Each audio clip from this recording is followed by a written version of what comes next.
CTET primary mathematics 21 जनवरी 2024 अर्थात paper 1 की complete analysis हम लोग करने चल रहे हैं। तो शुरू करते हैं, एक एक प्रश्न को अच्छे से तैयार करते हैं। आसान सा प्रश्न आता है, पहला एक सरलीकरण का क्वेश्चन है, सिंप्लीफिकेशन का।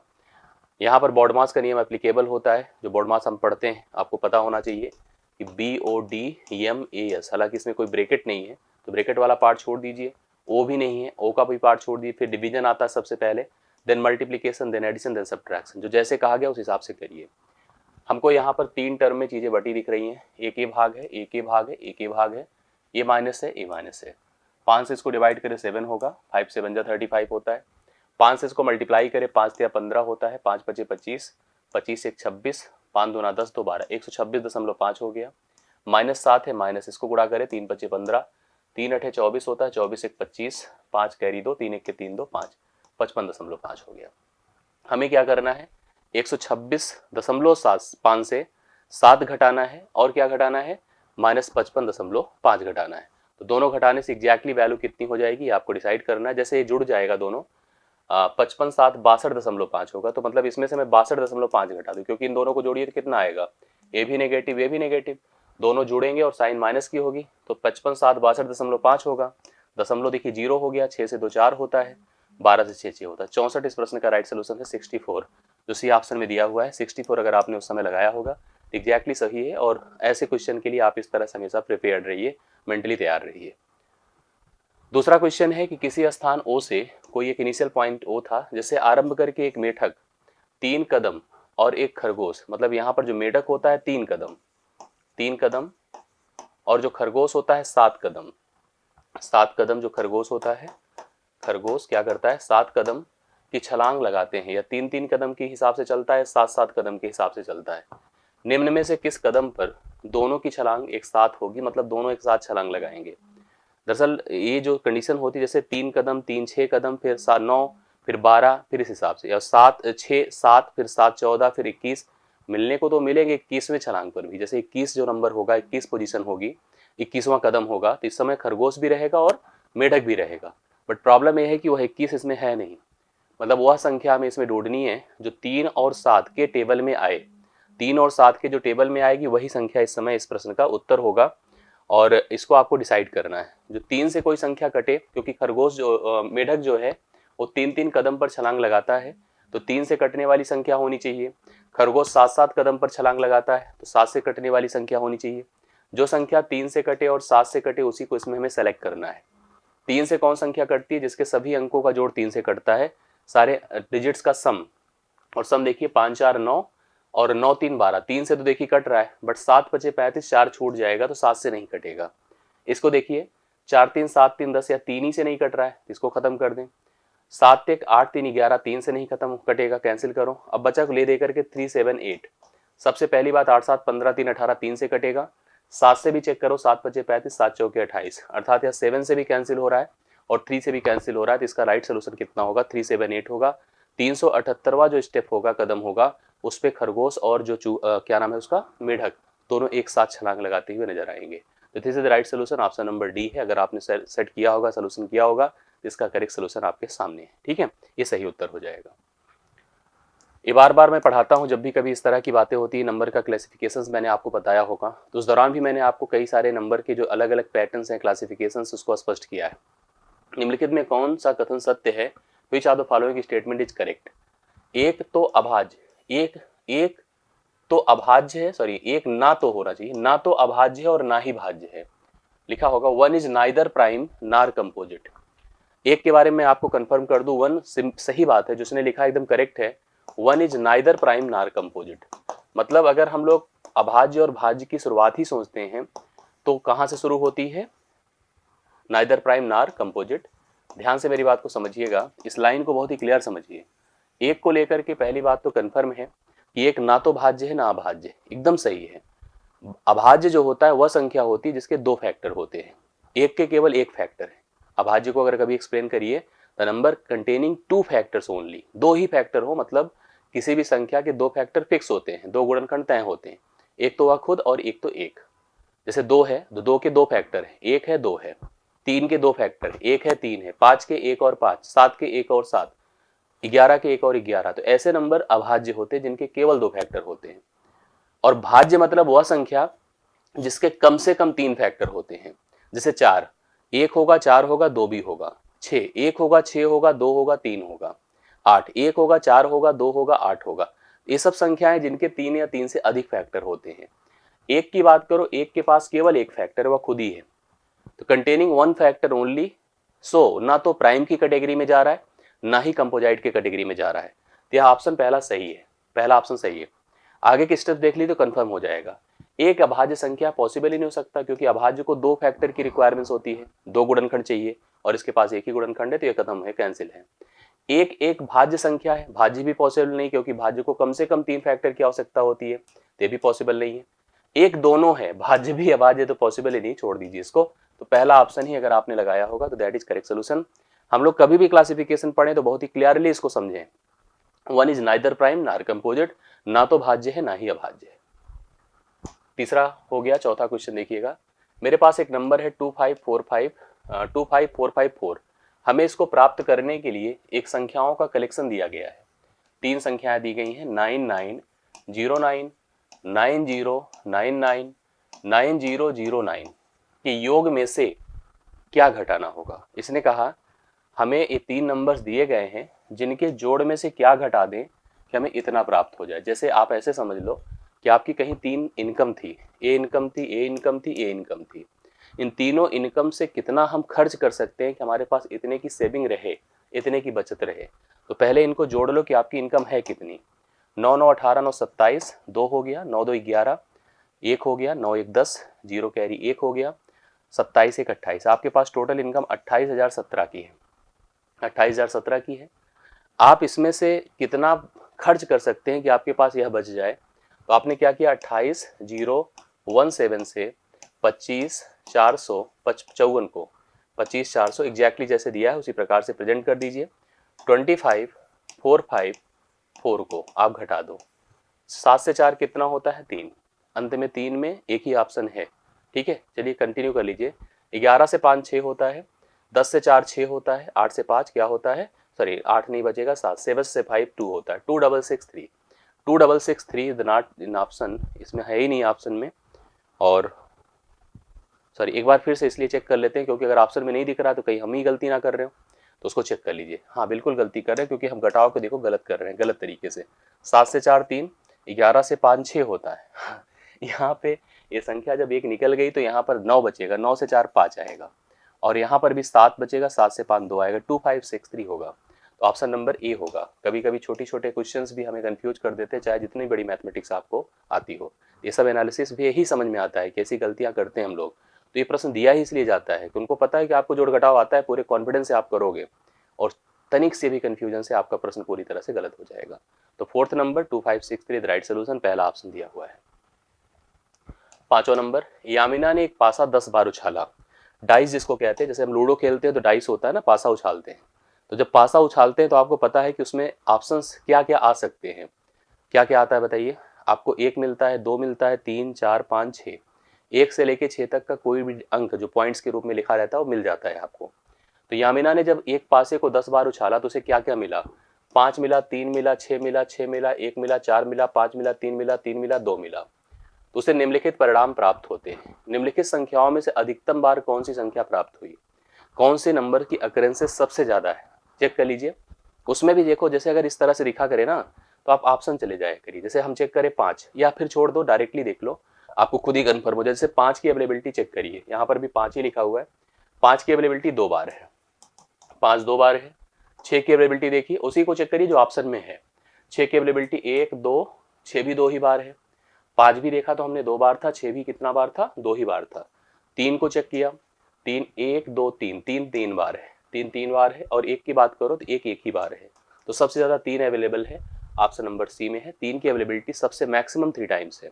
इस पूरे आउटकम्स में जो हमको प्राप्त हुआ है 1 से लेके 6 तक के नंबर्स का, जो कि पासे को उछालने पर, डाइस को रोल करने पर प्राप्त होते हैं, उनमें 3 की अवेलेबिलिटी सबसे मैक्सिमम 3 टाइम्स है, 1 2 3। बाकी 5 भी है, 5 2 बार है, 6 भी है, 2 टाइम्स है। तो 3 is the maximum time occurred.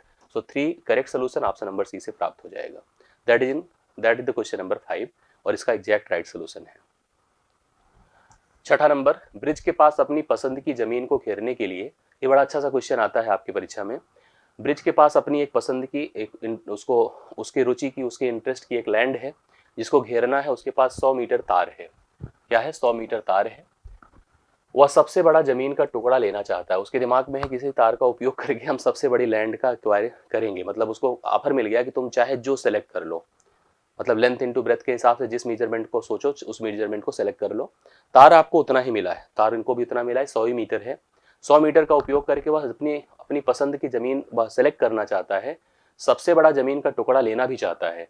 निम्नलिखित में किस माप का टुकड़ा, जो हमारे पास मेजरमेंट्स दिए गए हैं उनमें किस माप का टुकड़ा ले ताकि उसकी जमीन का क्षेत्रफल अधिकतम हो। एक बात ध्यान से देखिएगा, ये जितने भी मेजरमेंट्स है लेंथ इनटू ब्रेथ के फॉर्म में है, और लेंथ इनटू ब्रेथ होगा तो क्लियर है कि रेक्टेंगल के फॉर्म में जमीन होगी। इसका अर्थ है कि जितनी भी मेजरमेंट्स दिए गए हैं, मेजरमेंट्स लंबाई और चौड़ाई का होता है, तो इसका सबसे पहले पूरा तार की जो लंबाई है जिससे जिससे वो जमीन को कवर करना चाहता है, तार की लंबाई क्या होती है पता है? परिमाप पेरीमीटर के बराबर होती है। परिमाप होता है ट्वाइस एल प्लस बी, अर्थात जो लेंथ और ब्रेथ का योग और उसका डबल 100 होगा उसी को हम कंसिडर करेंगे। जैसे आप चेक करिए, 45 5 50 दूना 100, 35 15 50 दूना 100, 30 20 50 दूना 100, 25 25 50 दूना 100। मतलब जितने भी मेजरमेंट है कंफर्टेबल है, मतलब वो सही मेजरमेंट है। मतलब लेंथ ब्रेथ में इनका उपयोग किया जा सकता है। जैसे कुछ ऐसे भी कभी हो सकता था जिसमें हम जोड़ते तो पता चलता कि जुड़ते तो कुछ आते, लेकिन जुड़ने के बाद जब बूढ़ा होता उनका आपस में डबल होते तो 100 ना हो पाते, तो उनको हम छोड़ ही देते। फिलहाल यहाँ पर सबको जोड़कर जब डबल करते हैं, दरअसल परिमाप जो होता है अर्थात पूरी जो लेंथ तार जिसका उपयोग करना है उसको हम परिमाप ही कहेंगे। लंबाई चौड़ाई का दूना होता है परिमाप। तो आप लंबाई चौड़ाई को डबल करके लंबाई चौड़ाई को जोड़कर अगर डबल करेंगे तो उस तार की लेंथ के बराबर होना चाहिए। अब एरिया जो होता है लेंथ इनटू ब्रेथ होता है, लैंड एरिया पर ही डिपेंड करेगा। तो सबसे बड़ा लैंड अगर परचेज करना है तो उसे क्या करना होगा? इनके प्रोडक्ट को देखना होगा। अब इनका प्रोडक्ट इसमें सर्वाधिक कौन है? 45 गुणे 5 करेंगे तो 5 पचे 25, 5 चौके 20, 2 22 होगा। 35 गुणे 15 करिए, 15 पचे 75, 15 तिया 45, 7 52 होगा। 30 गुणे 20 600 होगा, और फाइनली 25 गुणे 25 625 होगा। तो सबसे बड़ा एरिया तो डी ऑप्शन से मिलेगा। अर्थात अगर आप 25 25 का लेंथ ले, 25 लंबाई ले, 25 चौड़ाई ले और उसको घेरे हो तो सबसे ज्यादा एरिया को वह अचीव कर सकता है। तो ऑप्शन नंबर डी इस प्रश्न के लिए करेक्ट सोल्यूशन होगा। ठीक है, तो ऑप्शन नंबर डी इस प्रश्न का करेक्ट सोल्यूशन होगा। 25 गुणे 25 अर्थात 25 लंबाई और 25 चौड़ाई का वह लैंड होना चाहिए। ये क्वेश्चन नंबर 6 हो गया है, इसका सोल्यूशन हो गया है। सातवां देखिए, नीचे दिए गए संख्या पैटर्न को देखिए और बताइए अगले दो पद क्या होंगे। टर्म्स देखिए, 1 है, 8 है, 27 है, 64 है, 125। साफ साफ समझ में आ रहा है। 1 का क्यूब है, 2 का क्यूब है, 3 का क्यूब है, 4 का क्यूब है, 5 का क्यूब है, तो आगे 6 का क्यूब होगा, 7 का क्यूब होगा। कुछ क्यूब आपको तैयार करने चाहिए, हमेशा याद रखने चाहिए कंपटीशन के हिसाब से। 216 होगा 6 का क्यूब, और 7 का 343 होगा। 216 और 343 ऑप्शन नंबर ए में ही अवेलेबल है। 6 का क्यूब 216 होता है और 7 का 343 होता है। पहला ही ऑप्शन इसका राइट सोल्यूशन बन जाएगा। 216 and 343 is the correct solution. इस प्रश्न का हल है। क्लियर है? आगे चलिए। पार्सल भेजने की दरें नीचे दी गई हैं। पार्सल कहीं आप भेजते हैं तो आपको कॉस्ट देना पड़ता है, मतलब वेट के हिसाब से, डिस्टेंस के अकॉर्डिंग। अब जैसे इस प्रश्न का नेचर पढ़िए क्या लिखा हुआ है। हमेशा ऐसे पैटर्न्स बनते हैं एग्जाम में। पार्सल का जो वेट है, भार 50 ग्राम और उससे कम कहा गया है। देखो, जैसे आप कभी गाड़ी किसी का किराए पे लेते हो तो फिक्स चार्जेस होते हैं कि आप ले जाओ सर, चाहे 1 किलोमीटर चलाओ चाहे ना चलाओ, हम इतना तो मिनिमम लेंगे ही लेंगे ना। उसके बाद जितना आगे बढ़ोगे रेट हमारा फिर किलोमीटर के हिसाब से आगे इंक्लूड होता चला जाएगा। यहाँ पर भी स्थिति है कि पार्सल का वेट अगर 50 ग्राम हो या उससे कम हो तो हमारा एक फिक्स चार्ज है और वो हमारा है 15 रुपए। आपको कम से कम 15 तो देना ही देना मुझे है। ठीक है, फिर उसके बाद कहता है अगर पार्सल का भार प्रत्येक अतिरिक्त 50 ग्राम के लिए, अब 50 ग्राम अगर बढ़ेगा प्रत्येक 50 ग्राम के लिए 7 रुपए। मतलब जो आगे 50 ग्राम, जैसे आप देखो 50 ग्राम तक का तो 15 तय है, लेकिन अगला जो 50 ग्राम होगा उसके लिए 7 रुपए, फिर अगले 50 ग्राम के लिए 7 रुपए, हर 50 ग्राम के लिए 7 रुपए और देने होंगे। 7 रुपए के दर से देने होंगे। मीना अपनी सहेली चारू को पार्सल भेजना चाहती है जो दिल्ली में है। ठीक है, पार्सल का भार 350 ग्राम है। 350 ग्राम है, इतना टोटल वेट का पार्सल है। दरों को देखकर पार्सल भेजने की सही राशि का चुनाव करिए। मतलब कितने पैसे मीना भुगतान करेगी तब वह पार्सल उसकी सहेली चारू के पास पहुंचेगा। इसमें से पहले आप 50 निकाल दीजिए, 50 ग्राम निकाल दीजिए। उसके लिए 15 रुपए तय भी कर दीजिए, 15 रुपए फिक्स कर दीजिए। अभी जब जैसे ही 50 निकलेगा, 50 निकलते 300 ग्राम बचेगा। इसके लिए हमें रेट के हिसाब से कॉस्टिंग डिसाइड करनी होगी। अगर हम 50 ग्राम के हिसाब से इसको डिस्ट्रीब्यूट करते हैं, 50 ग्राम के हिसाब से इसको हम डिस्ट्रीब्यूट करते हैं तो 50 से डिवाइड करिए 6 आएगा। मतलब 50-50 के 6 डिस्ट्रीब्यूशन इसके बन पाएंगे। एक 50 ग्राम के लिए 7 रुपए, तो 6 बार है तो 6 गुणे 7 कर दो, 7 छंगे 42 रुपए, 42 रुपए हो गए।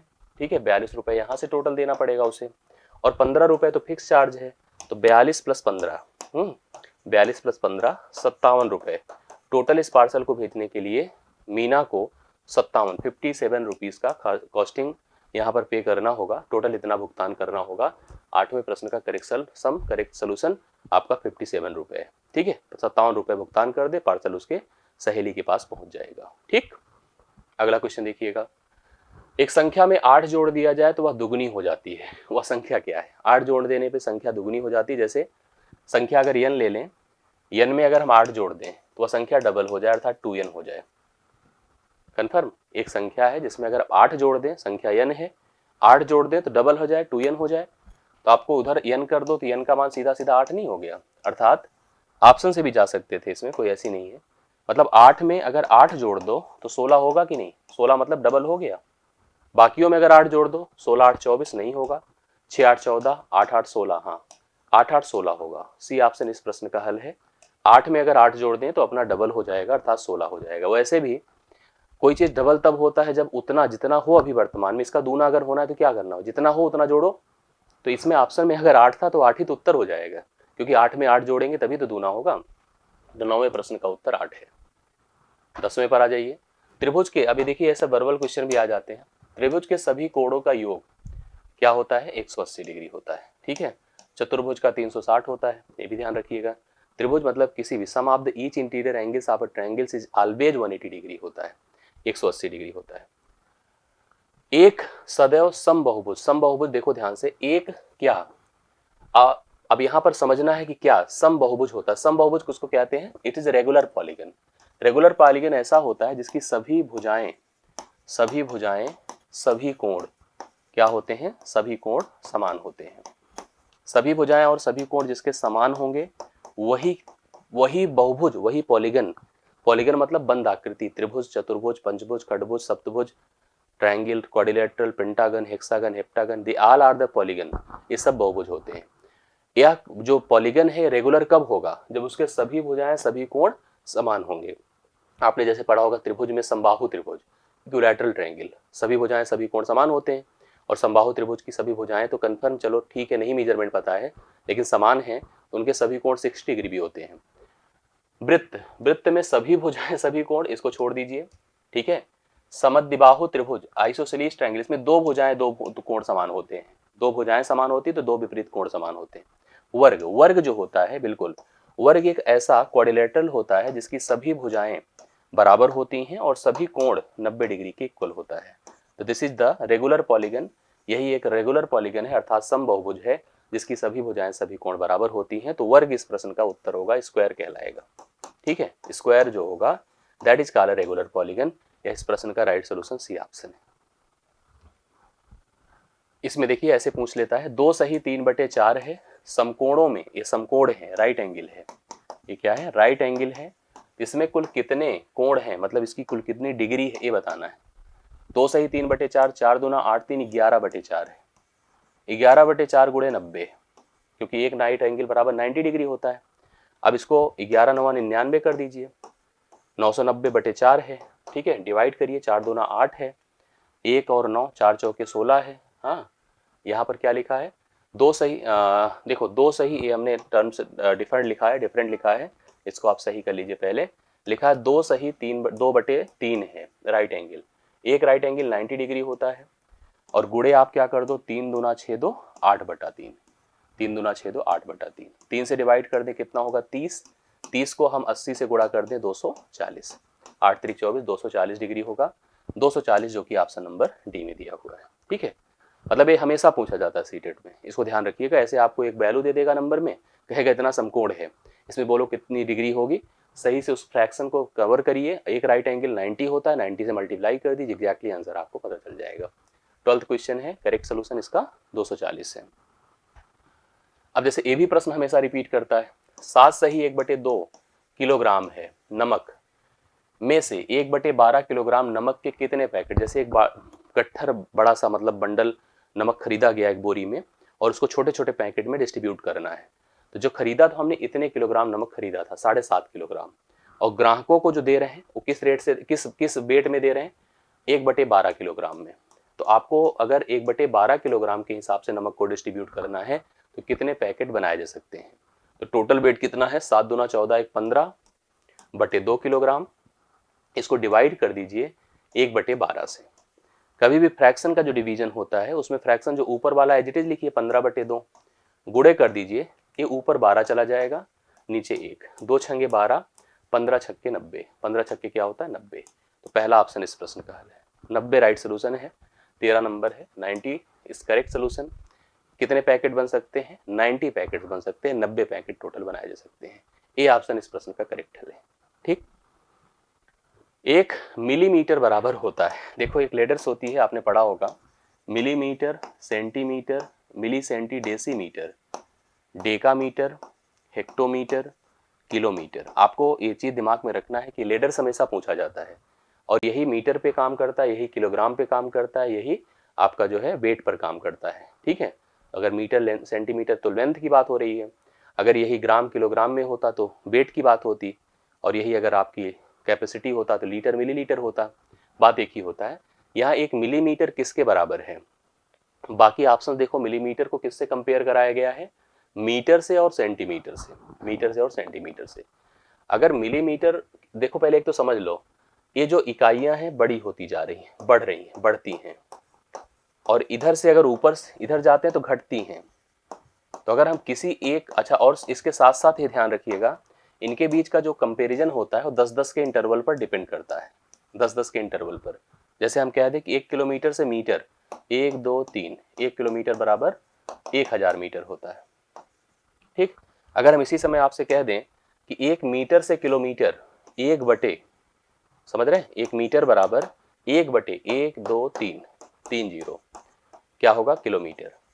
जब ऊपर से नीचे आते हैं तो ऐसे प्रेजेंट करना है भिन्न बना के, और नीचे से ऊपर जाना है तो, अब अगर हमें मीटर में कन्वर्ट करना है तो जैसे हम मिलीमीटर को अगर मीटर में कन्वर्ट करेंगे तो मिलीमीटर से मीटर का मतलब देखो यह 3 0 की बात है।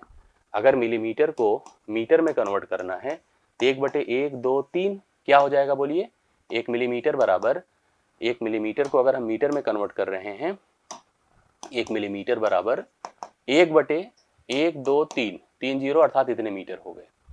अब इसको अगर हम प्रेजेंट करना चाहें तो आपको पता है कि 3 0 हैं तो आपको 3 अंक पर दशमलव लगाने होंगे, अर्थात इतने मीटर के बराबर होगा, जो कहीं ऑप्शन में नहीं, तो मीटर वाला ऑप्शन छोड़ दीजिए दिमाग से। अब सेंटीमीटर वाले पर आ जाइए, मिली से सेंटी अर्थात 1 मिलीमीटर 1 बटे 10 सेंटीमीटर होगा। 1 बटे 10 का मतलब 0.1 सेंटीमीटर होता है, जो कि पहले ही ऑप्शन में, सॉरी सी ऑप्शन में आपके सामने अवेलेबल है, 0.1 सेंटीमीटर। थोड़ा कंफ्यूजन के लिए देखिए 0.1 मीटर लिख दिया है, तो वैसे भी कंफ्यूज होकर कुछ लोग पहले ऑप्शन पे टिक किए होंगे, ये भी भरोसा है मुझे ना। आप लोग कमेंट करना अगर किया है ऐसे किसी ने गलती, फिलहाल नहीं करें आप, अच्छी बात है। सी ऑप्शन इस प्रश्न का राइट सोल्यूशन है, 0.1 क्या आया होगा, सेंटीमीटर। लास्ट है ये न्यूमेरिकल का, पेडागोजी का एक सेशन में पूरा लूंगा जिसमें जूनियर और प्राइमरी दोनों को कंबाइन करके मैं कवर करा दूंगा। ठीक है, शिक्षण वाला भाग। निम्नलिखित में से किसकी लागत सबसे कम है, किसकी लागत सबसे कम है, ध्यान से देखिए बताइए। रुपए 7.50 प्रत्येक वस्तु वाली 75 दर्जन वस्तुएं, रुपए 7.50 प्रत्येक वस्तु, मतलब एक वस्तु का मूल्य 7.50 है, 75 दर्जन मतलब 7.50 गुणे 75 गुणे 1 12 कर दीजिए, ये मल्टीप्लीकेशन करेंगे तब इसका टोटल कास्ट निकलेगा। ऐसा क्यों, क्योंकि एक वस्तु का दाम 7.50 है, 75 दर्जन है, एक दर्जन में 12, तो 12 गुणे 75 करिए, इसका टोटल कॉस्ट हो गया। दूसरे का देखिए, रुपए 750 प्रत्येक पैकेट वाले 75 पैकेट, 750 गुणे कितना कर दो, 75 कर दो, 750 गुणे 75 कर दो, ये आ गया। फिर देखिए रुपए 7.50 प्रत्येक पैकेट वाले 750 पैकेट, 7.50 गुड़े 7.50 गुड़े कितना हो जाएगा 750, लास्ट में 750 प्रत्येक वस्तु वाली 7.5 दर्जन 75, देखो ध्यान से समझिएगा 7.50 इंटू 750 है, नॉट 7.50, दिस इज 750 इंटू 7.5 दर्जन मतलब 7.5 गुणे 12, ये है आपका। अगर इसको आप चेक कर लो तो आपका क्लियर हो जाएगा कि सही उत्तर क्या आएगा। देखिए जैसे अगर हम सोचे तो ये दोनों एक जैसे दिख रहे हैं, ये दोनों एक जैसे दिख रहे हैं, कैसे दिख रहे हैं बताइए। इनका जब प्रोडक्ट करेंगे तो जो मान आएगा 75 गुणे 75 करना होगा, लेकिन 0 की बात नहीं आएगी। इसमें भी अगर सोचो तो 75 गुणे 75 करेंगे, जो आएगा एक 0 बढ़ेगा, लेकिन उसके बाद फिर ये 2 अंक पे दशमलव लग जाएगा, इससे छोटा हो जाएगा ये मान। अगर इसकी तुलना देखा जाए तो इससे छोटा हो जाएगा। अब आगे थोड़ा सा इनको देखा जाए, कंपेयर किया जाए, ये दोनों मान ज्यादा हैं। जैसे अगर आप इसको चेक करें तो 7.50 है जो 7.5 ही होती है, गुड़े 75 है, गुड़े 12 है। यहाँ पर 750 है और 7.5 है और 12, ये ज्यादा है, ये दोनों मान इससे ज्यादा हैं। तो यहाँ पर जो सबसे मिनिमम वैल्यू होगी वो 7.50 इंटू 750 होगी, जो ऑप्शन नंबर सी में अवेलेबल है आपके पास। अगर आप इसको चेक करना चाहें तो बिल्कुल कंपेयर कर सकते हैं। कैसे, एक बार थोड़ा ध्यान से देखिएगा, और प्रोडक्ट करना आसान होता है। जैसे आप ये समझिए, इन दोनों को अगर आप कहीं पे चेक कर लीजिए, जैसे 75 750 गुड़े अगर 75, तो आप दिमाग से निकाल दो कि ये 0 भी है। 75 का वर्ग, किसी संख्या के अंत में अगर 5 होता है तो अंतिम में 25 आता है, और 7 8 56 एक अंक सक्सीजर, मैंने बहुत बार इस चीज को बताया है। अगर 75 का वर्ग करना है या किसी संख्या का जिसके अंत में 5 है, अंतिम में 25 आएगा, 7 8 56, इसके आगे 8 होता है 56। तो एक प्रकार से कितना हो गया 5625, और एक 0 बढ़ेगा, एक इसका मूल्य हो गया इसका, जबकि इसका मूल्य देखो उतना ही रहेगा, 56250 है भाई, वैल्यू तो वही है ना, 750 गुणे 75 ही है, 750 गुणे 75 है। अब इसको अगर हटा दें तो वही टर्म रहेगा और एक अंक पर दशमलव लग जाएगा। देखो छोटा हो गया कि नहीं, 56 25 हो गया। यही मेरा कहना है कि ये सबसे मिनिमम है। बाकी ये दोनों तो 12 लगने से वैसे भी बड़े हो गए भाई, वैल्यू देखो वैसे ही है, लेकिन 12 लगने से बड़े हो गए। सबसे मिनिमम सी ऑप्शन है, तो सी ऑप्शन इस प्रश्न का राइट सोल्यूशन है। आप लोग थोड़ा ठीक ठाक प्रश्न अगर देखा जाए सभी 15 में ये सबसे अच्छा प्रश्न था, जहां कंफ्यूजन ज़्यादा थी। तो अच्छे से इसकी एनालिसिस कर लीजिए, समझ लीजिए, आगे की तैयारियों के लिए भी रेडी रहिए। हम लोग भी पूरा प्रयास करेंगे कि आपको और अच्छे से और चीज़ों को कवर कराएं, आपकी तैयारियों में एक सहयोगी बनकर, साथी बनकर आपके साथ कार्य करें। लगातार जुड़े रहिए अलग अलग गतिविधियों में, और ईश्वर करे कि आपकी सफलता जल्दी तय हो, ऐसा जो है हमारा भी प्रयास रहेगा, और आप अपनी तरफ से भी फड़ करिए। आगे की जो संभावनाएं हो बहुत अच्छी होने वाली हैं, और जल्दी ही बहुत सारी अच्छी आपको खबरें शिक्षक भर्ती को लेकर और तमाम चीज़ों को लेकर मिलेगी, जहां से आप चीज़ों को अचीव कर सकते हैं। आज के लिए मेरी तरफ से इतना ही। बहुत बहुत धन्यवाद। वीडियो अच्छा लगा हो तो लाइक कीजिएगा, शेयर कीजिएगा, और अपने थॉट्स फीडबैक जरूर दीजिएगा कमेंट्स में। जिसमें अगर कोई डाउट हो किसी प्रश्न को तो उसको भी जरूर कंफर्म करिएगा, और कोई भी अगर कंफ्यूजन हो तो उस पर आप लोग अपने कमेंट्स, फीडबैक, सुझाव जरूर दीजिएगा। मुलाकात होती है फिर से। आज के लिए इतना ही। थैंक यू सो मच, धन्यवाद।